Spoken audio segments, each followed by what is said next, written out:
canale, sono Tiziana. Oggi andremo a realizzare insieme questa pochettina a tracolla, è molto semplice come lavorazione e tutto.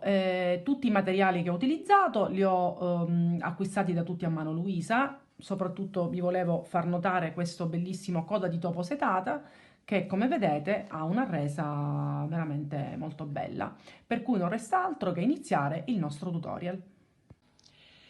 Allora, l'occorrente per realizzare questa pochettina l'ho acquistato da Tutti a Mano Luisa, dove troverete, oltre, lo dico sempre, a ciò che vi mostro in video, troverete moltissima altra roba. Per esempio, per questo progetto utilizzerò la coda di topo setata. Io ho scelto questo fucsia perché mi piace moltissimo, è molto morbido durante la lavorazione e si presta a qualunque punto noi vogliamo realizzare.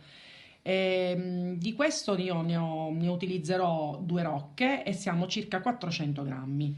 Come chiusura io ho preso questa chiusura a cartella triangolare dorata che a me piace moltissimo, ma anche di queste sul sito ne troverete tantissimi modelli. Infine, come tracolla utilizzerò questa dorata con già i gancetti montati, col quale poi agganciarci direttamente nella nostra pochettina. La misura è di circa 110 cm. Naturalmente servirà un ago tirafettuccia per nascondere tutti i fili, una forbice, e per il progetto utilizzerò l'uncinetto numero 4, per cui a questo punto non resta che iniziare il nostro video tutorial. Per questo progetto dovete avviare 34 catenelle, io già mi sono portata avanti, e a partire dalla seconda catenella dell'uncinetto ritornare indietro con dei semplici punti bassi.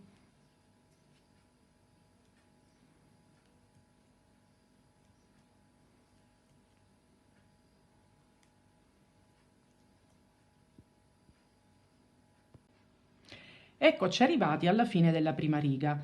La nostra base misurerà circa 22 cm. A questo punto, catenella sull'uncinetto, voltiamo il lavoro e non facciamo altro che su ogni maglia disponibile realizzare un punto basso. Questo procedimento servirà per tutta la lavorazione della nostra pochettina. Quindi 22 cm di larghezza, come altezza dobbiamo arrivare a circa 30 cm.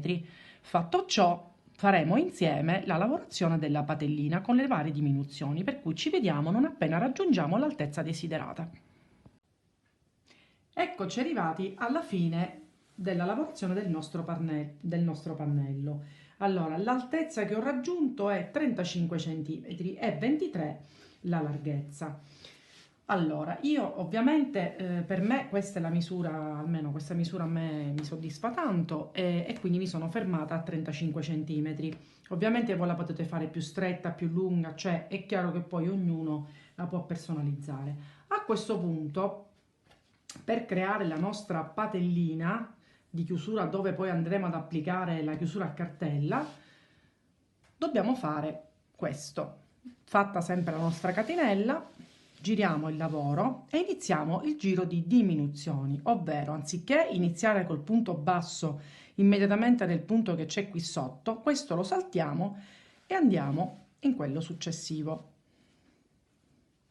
e proseguiamo fino alla fine del giro, dove andremo a realizzare un'altra diminuzione, per cui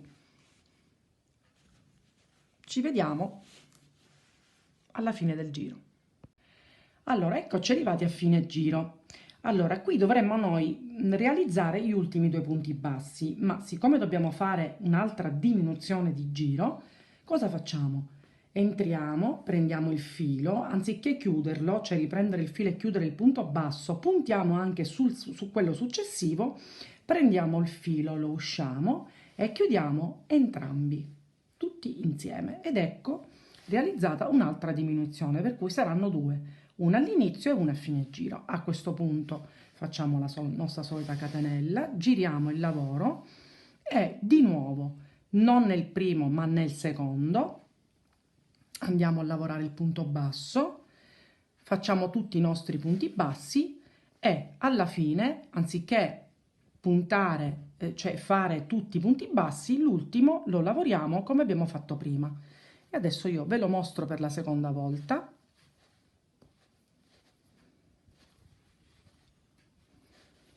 Ci vediamo un'altra volta a fine giro. Eccoci arrivati a fine giro. Vi mostro nuovamente come realizzare la diminuzione a fine giro. Per cui abbiamo le nostre ultime due maglie, puntiamo, prendiamo il filo, usciamo e non chiudiamo, puntiamo anche sull'altra, prendiamo il filo e le chiudiamo tutte e due insieme ed ecco realizzato la nostra nuova diminuzione. Per cui a questo punto non dobbiamo fare altro che continuare per circa 10 giri. Eravamo partiti con 33 maglie. Il mio lavoro io lo finirò nel momento in cui arriviamo a 11 maglie, per poi rivederci un'altra volta e mostrarvi ciò che verrà fatto successivamente. Eccoci arrivati alla fine della realizzazione anche della nostra patellina. A questo punto noi ripieghiamo, anche per controllare che la misura sia corretta, perfetto. A questo punto l'ultima cosa da fare prima di iniziare a cucire i laterali è contornare tutto il nostro perimetro di punti bassi, facendo attenzione che solo in questi due punti, quando arriviamo all'ultimo punto, dobbiamo fare un punto basso, una catenella e un punto basso nello stesso punto. Stessa cosa da questa parte, invece per tutti i punti restanti un semplicissimo punto basso. Lo iniziamo e dopodiché ci vediamo al completamento del giro. In tutte le maglie che noi troviamo disponibili, questo punto basso su tutto il nostro perimetro. E ci vediamo dopo per fare insieme la cucitura dei due laterali. Ed ecco a voi la borsa quasi ultimata, dove ho realizzato tutto il punto basso attorno a tutto. Adesso dobbiamo preoccuparci di cucire i laterali. Io già mi sono portata avanti con un lato, ovviamente deve essere ripiegato dal lato del dritto, non so se, perché nel momento in cui andiamo a cucire pure questo lato, la borsa deve essere rigirata al contrario, così verrà dal dritto. Allora vi mostro come cucire il laterale, che già uno l'ho fatto. Allora prendiamo l'asolina del punto basso, la parte esterna, e la parte pure esterna dell'altro. Io qua ho messo un segnale per capire da dove devo partire, quindi inseriamo l'uncinetto, tiriamo fuori e facciamo un punto bassissimo. Aspettate che levo il segnale che ormai non serve più e continuiamo così. Asolina esterna da questo lato, asolina esterna dell'altro lato, tiriamo punto bassissimo. Lo rifacciamo ancora, punto bassissimo, sempre asolina esterna con asolina esterna, prendiamo il filo, punto bassissimo, un'ultima volta.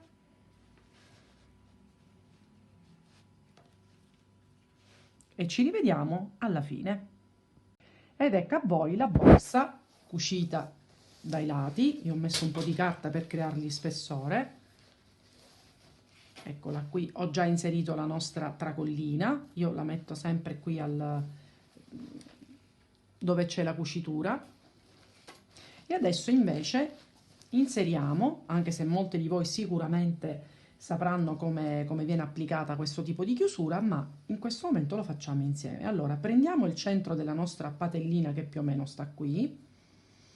Vedete che qua ci sono questi dentelli che nel momento in cui noi la andiamo ad inserire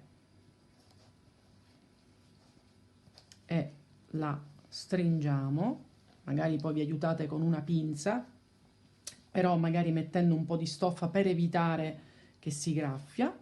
Dopodiché noi vediamo dove inserire il successivo, la controlliamo, vediamo se va bene come altezza. A questo punto noi prendiamo il nostro punto di riferimento e inseriamo la parte, la base. E allora, come vedete ci sono queste alette. La dotazione di queste chiusure ha la grata di sicurezza per poterle alloggiare e chiudere in sicurezza. Ovviamente queste borse voi, se decidete, potete anche decidere di foderarle. Ovviamente va fatto prima della cucitura, per magari o dopo, insomma, creandole delle bustine. Io la lascio così. A questo punto la richiudo e controllo che è tutto a posto. Ed eccola la nostra pochettina completata. Io spero che anche questo tutorial vi sia piaciuto. Se avete delle domande non esitate a pormele. Se volete iscrivervi al mio canale e seguirmi in tutti i tutorial futuri che farò, mi farà molto piacere. Per cui non resta altro che rivederci al mio prossimo tutorial.